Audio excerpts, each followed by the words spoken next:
from a big trip from WWE. WrestleMania week, bitch. Am I allowed to use profanity? I think we can. What's up, brother? I'm doing good, man. I just got back yesterday from WrestleMania week. I flew out last week on Tuesday night, late at night on a red eye.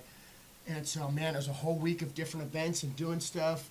It started off, so I got there Wednesday morning, walked around for a few hours. I couldn't check into my Airbnb until the nighttime. And Josh Barnett had a seminar that was like a catch wrestling / pro wrestling seminar. Bloodsport? Well, that was the next day. He had the Part of it? Bloodsport event. Whoa. The day before, he did a seminar in the ring. Unbelievable. Which for me, that's awesome because he's really somebody that I emulate a lot. We have a very similar style of grappling. He's a legit MMA fighter that puts the hurt on people. Yeah? And he does professional wrestling. So working with him and Suzuki, not Minoru Suzuki, the other one. Hideki. So they showed us some dope stuff that was, it was a combination. It was a little more submission grappling technique, but he showed some stuff and his opinion on how to kind of apply the MMA style to professional wrestling in a way like that's very Bloodsporty. I don't know if anybody happened to catch Bloodsport, but man, what an awesome event that was. And so I'm hearing that's called English Strong Style, which in my opinion of all the wrestling that I've seen thus far is probably my favorite style because I'm a fighter. I like that it's very fight.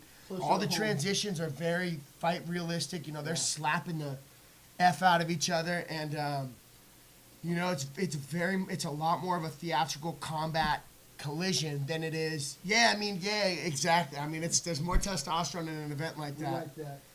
And so I had a blast out there. But it was, there was so much wrestling you couldn't even do it all. Where I got to be at 2, potentially 3 shows a day, Jesus. getting 4 hours of sleep, and it might be like 2 hours of traveling sometimes between stuff. I was at Impact. My boy RVD had a dope ass match with the Lucha Bros and Sabu, an incredible match. That whole show was awesome. John Hennigham had a really good match. There were some awesome spots in that 5-way match. I wish I could name all the guys that were in it because everybody had a fantastic match and wild spots. Man, a guy did a front flip off like a 20-foot cage thing at the Impact show onto other He's posting all this. Follow my Yeah, man. follow me on @Bulletproof Troop on posting. Instagram. And I was, the whole week was on there. And I just met a ton of people. I was hanging out at WWE Hotel, and I'm talking to Bulldog Jr. about that ass whooping that fucking stupid fan got. I was glad to see that fool got a beat down, man. Like, what are you going to go tackle a 6-year-old dude during his Hall of Fame speech? Like, Yeah, that's the way post-stroke. you got to get your 15 minutes, Yeah. bro. Like, And the word has gotten out since we're obviously, 4 nights removed that he's an amateur MMA guy and what have you. So definitely want to get your take on that. that was the worst double leg I ever seen, homie. MMA is the wrong sport. About to say. That 6-year-old dude got up and finished his speech, and you blindsided him. The fuck out of MMA. This is the wrong sport for you. You're not good at hurting people. Damn, dude. That's my opinion. But, dude, a 6-year-old dude, you're going to blindside him during his Hall of Fame Yeah, speech? and again, But, hey, how boss is it that Bret Hart finished that fucking interview? shout out to the Like Hitman. a- Fuck oh, yeah. Man, excellence, bro. It's the real deal. And watching Rousey's husband beating the crap out of that guy. Fist was Yeah, they had to. There was like 7 wrestlers. Yeah, there was 7 wrestlers, on that dude. and Travis Brown. They couldn't get 7 guys, full-grown fucking men. Travis Brown knows how to Yeah. kick his ass. Yeah, and and it was just like, oh motherfucker, See, I And missed that whole thing. I was sitting, because at the time I was at the New Japan show at Madison Square Garden, which was awesome. I had I some know about dope that. floor seats. And man, that whole Enzo Castro, if you were watching my Instagram, man, I was like 6 rows back from that. And I was videotaping at the time, and you see Cass pop into the screen, splash the drink. Bro, I had really good footage of that. And it's right where they took him out at. So I see them taking where they're taking him out. So I just walked to the end of my section. And Cass is right there, just like, fuck yeah, blah, blah, blah. Smacks a fan's hand. Like, I don't know. I thought the New Japan show was really good. Now, were they putting cuffs for No, interrupting? Not putting cuffs. Oh, really? Wow. ooh, there might be a potential work here. There's some breaking news. This ain't that fake UFC shit. So, I'd be surprised. I don't know what work means. But Ooh, kayfabe, kid, kayfabe. Damn right. Learning the business right.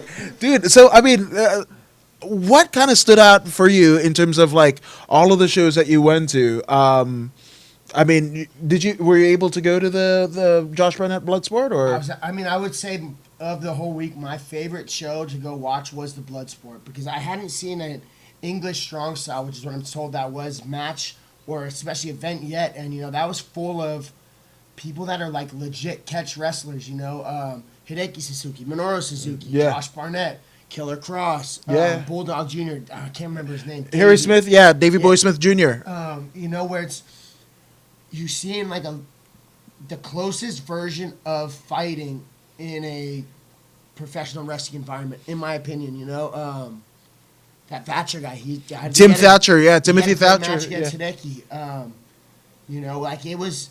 I thought it was the closest thing to a fight, and I personally was really entertained by it because I really enjoyed those transitions and so forth. And also, there were no ropes for that. You know, it was just basically an open mat, a lot like a Fight to Win Pro Jiu-Jitsu League Nice. setup. You know, where it's a lot more Nice. like Bloodsport. Like you didn't see no rings in No, Bloodsport, hell the no. movie. It's a big pad. Open mat, yeah, absolutely. Now, the energy at Madison Square Garden, describe to us, because obviously, historically, Unreal, right? yeah, I mean, WWE has had that stranglehold, I mean, since the days of Bruno Sammartino, you know, probably even before that. So what was that like to have a non-WWE product sell out the Well, so Madison Square Garden? I'll give you my whole Madison Square Garden rundown because this is my first time ever even in New York. So my first time in Madison Square Garden as well. And being at that Access TV show, I mean, I had high expectations already for the most famous venue in the world, you know? Yeah.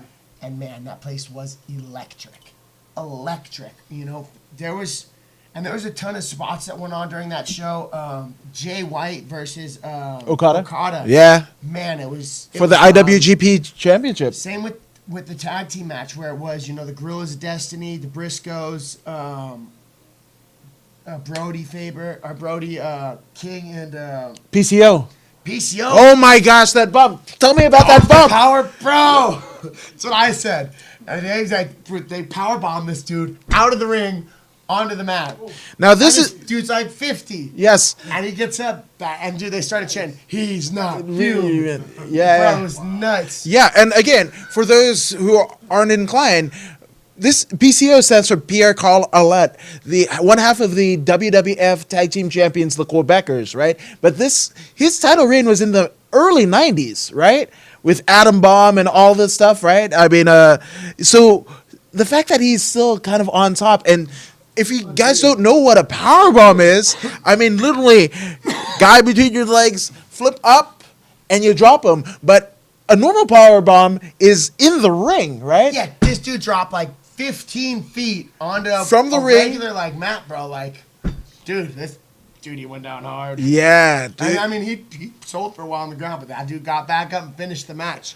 And what I love is it goes right in line with his whole gimmick. When he came out, they put like an electric chair up there, that on like chain to it, and the dude started like zapping him and brought him to life. Yep. Dude, and I mean, that dude's like a Frankenstein. It was gnarly.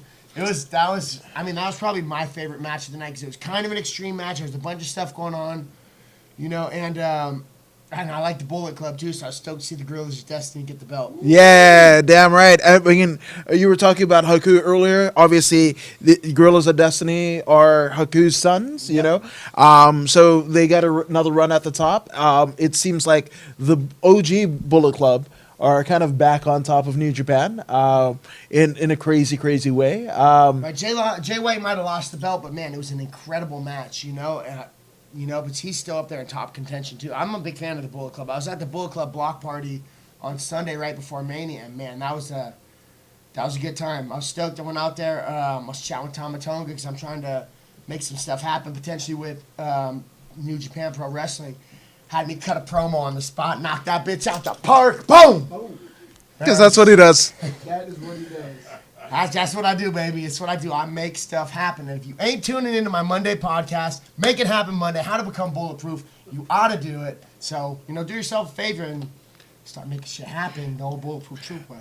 So, I mean, we know you, right? So you're this positive guy. So how did this podcast kind of come about? Like, obviously, you've got a lot of pans in the fire. How did this come about? What inspired you to do this?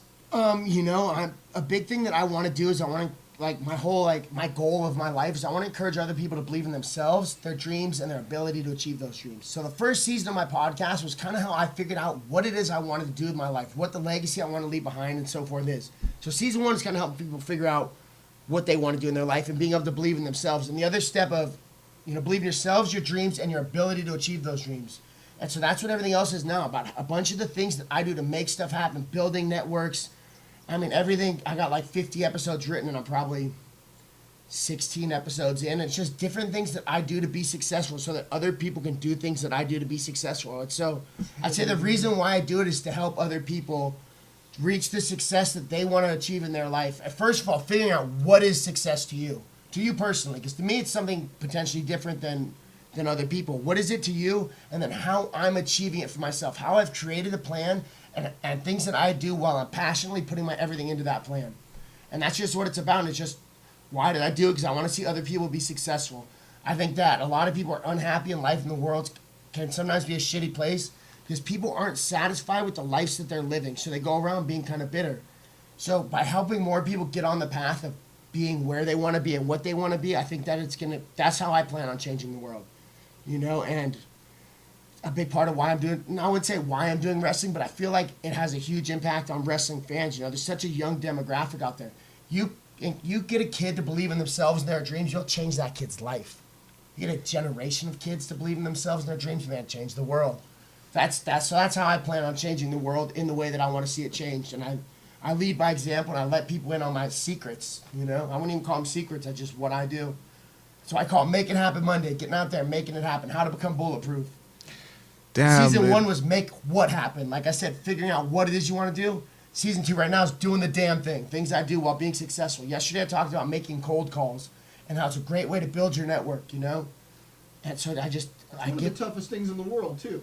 And you're just sucks. pitching it out there, right? And I mean, people aren't doing it either because they don't know they can do it, or maybe they're too prideful. Whatever the reason is, Yeah. you're the only person that's being hurt by it is you, And so that's why and it's one of the things that I've done to be successful and help me build networks and contacts. Like I chatted with Tama Tonga out at the Bullet Club block party, and that all started from a cold call. Shot him a message, and I got a message back. Damn. I had nothing to lose and everything to gain. Now I've cut a promo on camera with Tama Tonga that he was like, bro, that was dope. That's you know, tremendous. from a cold call. And so it's things that I do to be successful, and I wouldn't even say they're secrets. It's just things that, because a lot of times you hear and you're like, yeah, that makes a lot of sense. Like it ain't really a secret. It's just fucking do it, bro. Sometimes we need a little kick in the ass. Sometimes, Damn Where right. can people catch that? Where can we find At Bulletproof Troop on Instagram. I got to start doing my Twitter more. My bad. At Big Troop 22 on Twitter, but I'm starting to pick up my Twitter. But my Instagram's where it's at. Or at Facebook / Bulletproof Trooper is my athlete page. I post a bunch of stuff on there too. But Facebook, Blake Troop. I'm all over social media. My Instagram's long. probably the best spot to go. Yeah. all day long? My story stays pretty lit too. It is Yeah. all day. I'm telling you, I watch it, and there's something fresh every hour or so. Absolutely. But talk about somebody that made it happen for a lot of us in the MMA community. Obviously, a big pro wrestling weekend, a big combat sports weekend, but I'd be remiss not to talk about a loss that we suffer right as Mania was happening. Our boy, one of the heads of Renegade Sports Management, Ray Lopez, unfortunately passing away, and we'd like to dedicate this show to the memory of Ray Lopez. He's somebody that's inspirational in all of our careers, but I mean, you had such a connection to him. Kind of speak on. Ray was a great dude, and he was a fixture at the SoCal fight community, whether it was an amateur fight, a pro fight, all kinds of events, managing guys, and really personally caring how his guys went. He was such a genuine dude. And when I first met him, super nice to me, and then all the times I ever saw him, since years in the fight community, such a great guy, always lit up the room, like such a great guy to talk to. It's such a loss for the fight community. Man, Ray, we're gonna miss you, brother. It's tough.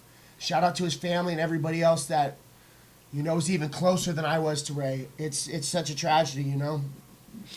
Yeah, absolutely. And I mean, again, I can't. Thank you doesn't really envelope the admiration that I have for Ray, because he literally helped me along with my interviewing career. What it was, doing promo videos with Bosun Wang, and he got us out to interview and shoot a promo for Mike Segura for the first Celtic Gladiator. And when I was doing Two Guys One Phone with Marcos Bonilla, he had me on Sunday Night Fight. It's live with him and Skippy Cohen, and he took a chance on me when most people didn't, and I attribute a lot of what has happened to me in this business to Ray Lopez. And it actually just popped up in my memory. Talk about in terms of him and his reach for his fighters. 2 years ago, he had a meet and greet for all of his fighters, to kind of come out, sign autographs, and, just kind of to see them in a different light, have them see themselves in a different light. That was 2 years ago today. To think that he isn't there. Even crazier is, we're at Bellator, right? So when I got to Bellator, I don't think you had arrived that yet, and I was talking for about an hour or so with my friend Yvonne Ruiz, who passed away 3 weeks ago, right? Then you came in, and me, you and Ray sat and watched like the whole Bellator. right, page, absolutely. Right there. Yeah. So within minutes, I went from two people that had been instrumental and an encouragement in the last 2 years of my kind of journey and flourishing in this business, and it's kind of crazy that they're not here today. So I just thank you, Ray. Right there. I'm right in front of Ray. My Yeah. bad, bro. Down in front. Yeah, there he is with Dante Stubbs, the rest of the crew there. But yeah, Sure, right? yeah. Thank you, Ray, because Yeah, absolutely. Thank you, brother. You will be missed. You'll be missed in the fight community, man. absolutely. And in terms of for people that want to pay respects to Ray, I believe the family has used his social media page to kind of get the word out. April 26th is the viewing, actually the funeral, and the 25th is the viewing. So I will go ahead and share it once more, but just come out and show your admiration to somebody that really gave his life to this, and it wasn't just this. I mean, there were times where he was talking about, how he would mentor kids in the football league that he was in a part of, and we would talk pro wrestling. And we were in a bunch of fan pages and groups and everything. And again, this is a guy that kind of got me on all levels, and I can't believe you're not here, my man. So I think that would be it. But thank you, Ray, and shout out to the team at Renegade Sports Management, because I know this is a tough one for you, and especially his family. One of his last posts was his daughter Brianna's 21st birthday. So I can't even imagine to having lost him just days later, So we're going to end the show on this note. But again, thank you for coming in, Blake, and shout out to Ray and the rest of the crew there. And this one is for you, my man. Thank you.